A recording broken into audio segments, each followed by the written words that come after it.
So today we're going to be going over section 12.4, and we're going to start here with polar coordinates. So some of you may have seen this before and some have not, so we'll go through like you haven't, but it'll be kind of fast, so you may want to take some time to dig into this a little bit more. And then we're going to be applying this to integrals that we want to solve. So what are polar coordinates? Polar coordinates are a different way for us to represent a point in the plane. So right now you're used to having a point P here on this triangle, and you're used to representing that with an X and a Y coordinate. So sometimes you've seen this notation, just the point is X and a Y coordinate, where X is this horizontal length here, and Y is this vertical one. Okay, but what we're going to do, because it'll be easier for us sometimes, is we're not going to think of any point as being an X and a Y. We're going to think of a point instead as being some radius r, some total distance, not just the X and Y separate, but some total distance from the origin, and then also some angle off of this axis, this x-axis here. So every point is going to be described by, okay, well, what's your angle to the axis? When I try to get to you, what angle do I have to go? And then how far out do I have to go from the origin? So this is going to be our polar, and this was what we're used to. It's what we're used to, these Cartesian coordinates. Okay, so that's the whole idea. It's just what we're going to represent points in a slightly different way. And what's very useful is to be able to go back and forth between them, because what we're going to do is we're going to have problems that are given to us in Cartesian coordinates, and the functions will be given to us in those coordinates, and we're going to have to figure out how to switch that to polar to make our lives easier. So the way we do that is we just get some equations from this triangle here, and so just back from when we learned trig before, we know that using this triangle, x is equal, so this x length here, or we can actually start this way, so x over r is cosine theta. So the cosine of this angle is just adjacent over hypotenuse. And similarly, adjacent over hypotenuse is sine. Okay, so that's actually our whole thing here. That's the work that we need for this. So the idea here is I can say, just by moving things around a little bit, x is equal to r cosine theta, and y is equal to r sine theta. So what's really nice about this is if I have a domain or functions or something that are just x and y's, I could take every x and replace it with r cos theta. I could take every y and replace it with r sine theta. And I will now just have things in terms of r and theta, which is putting me in polar. So one thing I can do, a little extra to this, is I didn't use tangent. So tangent would be this, and what you'll commonly see is this moved around for theta equaling arctan of x over y. And we're not necessarily going to use that very much, but just to kind of complete the polar coordinate equations, you've got that in your pocket too. But the first two are really the big ones. So this gives us a way to do some conversion back and forth. And so I'll show you in just a second why we would care about this, but one quick thing is dealing with circles. So for a circle, we know the equation, let's do a unit 1 circle centered at the origin, is this. So that's not too hard, right?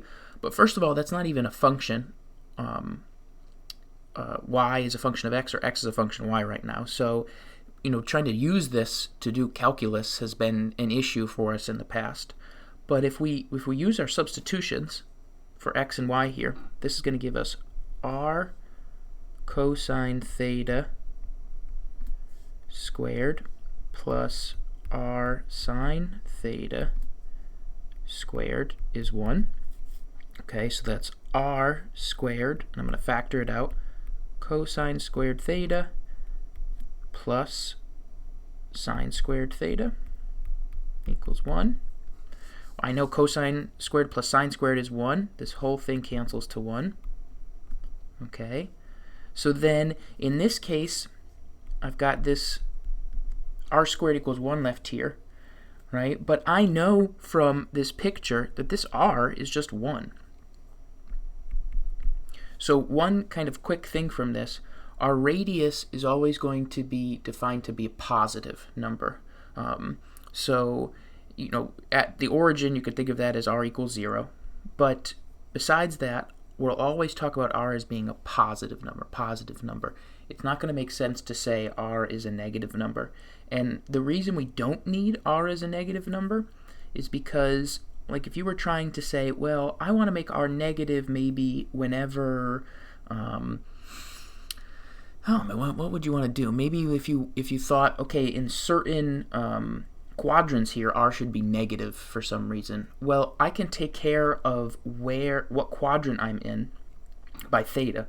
Theta will control where I am in terms of the quadrants. All r is doing is telling me how far to go out from this origin. So theta takes care of the direction almost. You can kind of think of it like back in vectors. Theta takes care of the direction I'm pointing. R is going to be the length of that vector, if that connection kind of helps you. So then that's it. This is my whole formula right here. This is a circle.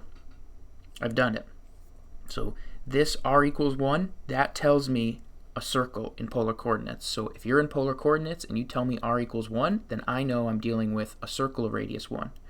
So let's think about that. How much easier is it to use r equals 1 versus x squared plus y squared equals 1? It's much, much, much easier. It's easier to integrate. It's easier to differentiate. Everything's easier about it. So what you should be thinking here is, okay, anything that's circular in any way, I'm probably going to end up wanting to use polar because it'll make my life easier, and that usually will be the case. So just kind of a fun thing, there's a bunch of these pictures that are neat that you can do that are very difficult to do in Cartesian coordinates. Specifically, if you look at these, it's because if you put those in the xy plane, you're not going to have a function y is a function of x or vice versa. So these do not pass the vertical line test. So then in order to try to find formulas for them in the xy plane, it would be very difficult. You'd have to split it up into pieces, and we wouldn't be very happy. But all of these aren't too bad if you're using theta and r as your variables. So Archimedes Spiral is an interesting one, and that's just the equation r is equal to theta. And so as theta starts at 0, so like you could just kind of go along with this. When theta is 0, you're at the origin, and then as theta increases, which remember theta is just trying to move you this way, so that's what theta is doing, then r is increasing because as theta increases, theta equals 0, so r increases. So then the points start to kind of move away from the origin. So theta is wrapping you around, you're moving away from the origin. Theta is going to keep wrapping you around, you're going to move away, and then you can kind of just keep spiraling and spiraling and spiraling. Some of these rose curves are also pretty interesting, and what you end up seeing here is that you can create more petals to this by just increasing the n inside. So the frequency of this trig function, and so cosine and sine just bounce, right? They bounce in between 1 and -1. So then what happens is as theta increases, cosine and sine are going to want to bounce 1 to -1, but the radius here is being determined by a number times cosine. So then the radius is going to be going in and out and in and out, and when you draw this without the full picture, if you just start and you draw it, you get this, you go out and then you come back in, and then you get yourself kind of following these patterns. So you would kind of come out, and then you would go back in, and then you would go out to your negative and come back in, and then you would move around, and you would just trace out this whole pattern. So it's a pretty neat looking picture. And so anytime you might have something where you're moving with either circular movements, so things are circular, or you've got periodic movement, then this is probably where you want to be in terms of how you want to look at your functions. Okay, so why are we doing this? Well, first things first, we already kind of mentioned something like this. This formula is much nicer now in polar coordinates, and we can be specific about that. So I just said, well, how do you talk about the function?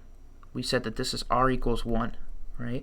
But how would I say, okay, well, what about all points inside? Well, that's not too bad. All points inside this circle would just be all points that satisfy r between 0 and 1.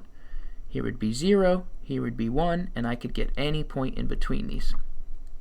And then we can also say, well, theta would go between 0 and 2 pi, because that would be zeros here, and then I would wrap all the way around the circle.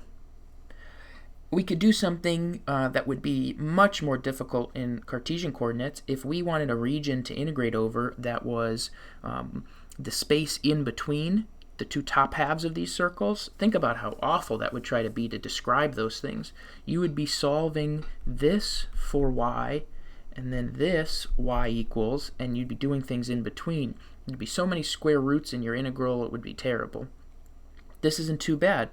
You're saying go between these two top half circles, and then the theta is telling you only stay in the top half. And look, this is back in 12.2. This is really nice for us because remember, when all of the bounds of our integrals were numbers, we had a lot of freedom with the way we did our integral, and things were really nice. So if you were to try to describe this in Cartesian coordinates, you would definitely have y as a function of x, and it would be really not very nice. But if you do this in polar coordinates, now all of your bounds are just numbers, and things are very, very good. It's another question, well, what are we integrating? What function sits above this that we're integrating?